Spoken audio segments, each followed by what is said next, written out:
proportional response. Book 1, Chapter 12, Part 3 of Farms and Spaceports. The farmhand pulled his probe out of the ground and tapped dirt off it with his talons. He rubbed his palms against the backs of his hands to get some moisture from the oil gland, then wiped it against his forehead in an attempt to provide some cooling against the morning sun. He looked at the probe in his hand and out across the field of wheat while he stretched his back, his hands on the hover sled with his tools. He looked over the tools, which a farmer 1,000 years ago would have found familiar, and then at the probe in his hand. Centuries of progress, and our race stands at the apex of all known races, but I still have to walk up and down the fields with these same implements, even if a few new gadgets have been added. Someone said that the humans had other ways to do it, but I don't believe them. Farming is as it always was, just more to think about now than they used to. I do like this new grain though. It is hearty and grows in a hurry, even if it does require a lot of water. He set the hover sled to follow mode and continued on his round. At least I don't have to carry the tools on my back, and the thought died in his mind as he walked around a tool shed and looked out at another field, which lay at the bottom of a small embankment. Someone had cut down sections of the grain in the form of some sort of strange pattern.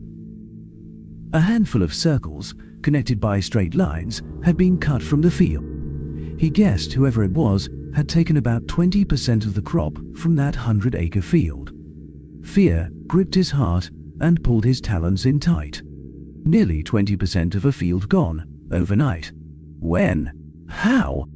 He didn't want to be the one to report it. The blame would then fall on him, somehow. He couldn't leave it unreported either though. Then he'd get in trouble for not reporting it. He stood there for several minutes, his mind working furiously. He finally looked down at the probe in his hand, across the field at the barn with the tractors, and back at the shed, which contained his soil samples. Eventually, he shrugged and walked back to the shed. He had tests to fake, and a tractor to check out, and a field to plow under. Enable stared out the window into the blackness of space, watching both the stars outside the window and the reflections of people bustling about the spaceport behind him. How is it that I, a dedicated and unrepentant coward, love space travel and the ports of call that go with it? So many fear space so much they could almost be considered to have a human phobia, yet I enjoy it here. I am not sure why Aunt Eldia decided to come in on one of those luxury liners that are too large to land on the ground, but I'm glad she did. It is always nice to get up here, and the ride down on the space elevator will give us some time to catch up. He continued to stare out into space and contemplate eternity. The reflections of those behind him began to get annoying, so he gestured over the railing for a display, and was glad to see that the window had standard interfaces installed. A few minutes later, he settled down into a comfortable couch in one of the observation rooms of the station, killed the lights, and sat back to watch the space traffic while waiting for his aunt's ship to come in. At length it arrived. The Empress, pride of her company's fleet, he sat and admired her sleek lines and smooth curves. Every angle spoke of elegance and comfort. I wonder if the rumors are true, that they got special dispensation to name the ship, because it was the prototype for the Her Majesty's own private liner. He took another good look as the ship floated before him. It wouldn't surprise me. It certainly projects a certain regal grace. He pulled his comms unit and checked to make sure the berthing hadn't changed, then set off with a spring in his step. He arrived to find people already streaming out of the gates which had been connected to the ship. It only took a few moments to find gate 115. It always feels odd to have gates numbered instead of given letters, but I suppose it makes more sense. Everyone uses numbers, but everyone's written languages have too much variance. He had no trouble positioning himself at the point where the stream of people exiting the gate started to split off. Why does everyone keep parting in front of me? He started to look around and remembered the two guards, one of them human, that Kessler had insisted he bring with him. Oh, yay. A high-pitched squeal brought his attention back to the stream of people before him.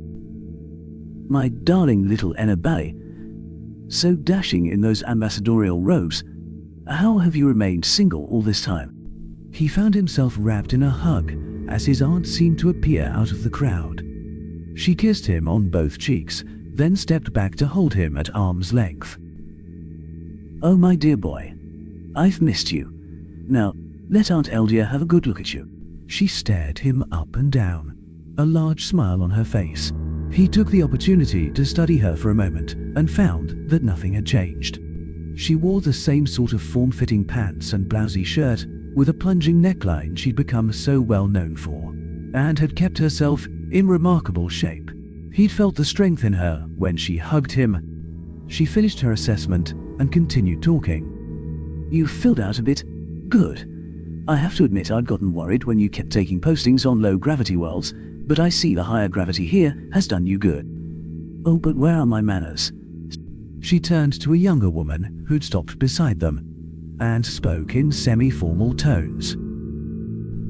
"Ambassador Enbel Penzar, allow me to introduce you to my personal assistant. I picked her up recently to help me keep track of the holdings I've begun to collect. She has been a great help in organizing everything already, let me tell you, and she has been an incredible traveling companion as well. I do hope the two of you will get along. She goes by Vashna." Enibal looked into the young woman's eyes and nearly lost himself. He felt his hands blush as her deep red eyes seemed to bore into his soul and try to envelope him at the same time. He could tell that a razor-sharp mind lay behind those eyes and found himself wondering what secrets might be hidden there. He had learned long ago to take in details without having to actually direct his gaze, and he had to admit that the face which framed the eyes was quite beautiful, and that face sat atop a body which— "Damn it! Get a hold of yourself, Annabelle!" She could almost be your daughter. Her hand stretched towards him as a coy smile appeared on her lips. The hand was turned just so, where he could take it as an offer to kiss her hand or shake it. Something took hold of him, and he found himself bowing over the hand to gently lay his lips upon her hand, while he kept his eyes locked on hers. Her eyes went down to their hands, so he glanced there as well, and saw a blush in her hands almost as strong as his. He released her hand and straightened, and she gave a small giggle as she brought her hand back. He forced a small laugh in return, nodded to her, and broke eye contact to turn to his aunt. Inside, he continued to laugh at himself, making eyes and kissing hands of a woman who is barely more than a girl. "Stop it before you make her uncomfortable, you stupid man." Still, there is something disturbingly familiar about that girl. His aunt beamed a smile at both of them. "Oh, wonderful. I am sure you two will be marvelous friends." He chaffed a bit at her tone, but the age difference between him and his aunt was greater than that between him and this girl, so they probably didn't seem that distant to her. He decided to let it pass and put on his best diplomatic smile.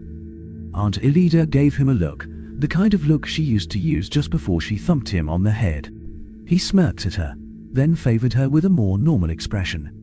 She answered with a curt nod and smirk of her own, then hooked her arm in his and started walking. "Let's get a move on, dear. Won't do to stand here in everyone else's way.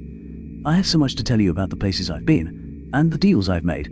That is, if you still want to listen to your batty old aunt stories."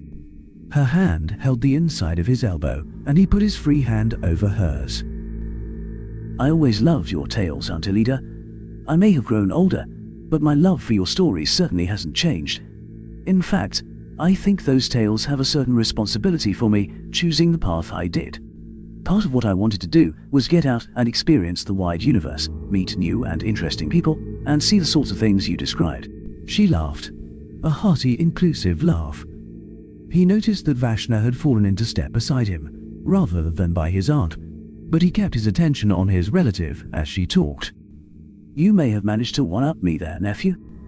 I can count on my hands the number of different species of aliens I have ever met, and here you have been living among them for so long, and have even made good friends with a few, judging by your letters. That's one of the reasons I jumped at the chance when you wrote me. I have grown curious about the various other species who inhabit our galaxy, particularly those newcomers. I so want to meet some of them." She turned her head to look over her shoulder at his human bodyguard. "Yes, young man, that includes you, but you're working now and I respect that.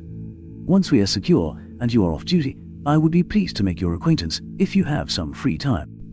The guard looked slightly nonplussed for a moment, then gave a small half smile. "Of course, ma'am. Any friend of the ambassador is a friend of mine." Enibal felt his hands blush slightly at the genuine warmth in the man's tone. His aunt gave the guard a dimpled smile, then turned her attention back to him. "Now, you aren't just telling your beloved aunt what she wants to hear, are you?" He chuckled. "I miss sitting there and listening to you, really. Miss it enough that I booked us passage down the space elevator in a private ambassadorial lift rather than a shuttle. We will have an entire day of peace and quiet to get caught up." She leaned into him and bounced on her toes. "Oh, I do so love those things. It is the best way to get to and from orbit, in my opinion, if only for the view. We are going to have the most marvelous time, aren't we, Vashna?" He turned to look at the younger woman, who responded with an inscrutable look, followed by a small smile and a nod of her head. He turned back to his aunt as she started catching him up on the family gossip, beginning with the latest stories about his parents. Once they were safely ensconced in the ambassadorial car, the bodyguards did a sweep for listening devices while the rest of them got comfortable. The car was spacious, with a kitchenette, 2 sleeping rooms with 3 bunk beds each, and a parlor room with a curved water-wall and floor-to-ceiling window. The main chair had controls to turn this window into a screen, and the suite was rounded out with top-notch communications gear. A message came in that all of the passengers' bags had been delivered to the car's holding area, with a note on how to access them from within the car if desired, and asking when they would like to begin their descent. He hit the "as soon as possible" response button, and was surprised when he heard the car immediately begin to move towards the cable. A few moments later, they heard, barely, the car lock onto the elevator and decouple from the station, and he got another message stating that the car was now on interior life support and had begun its descent.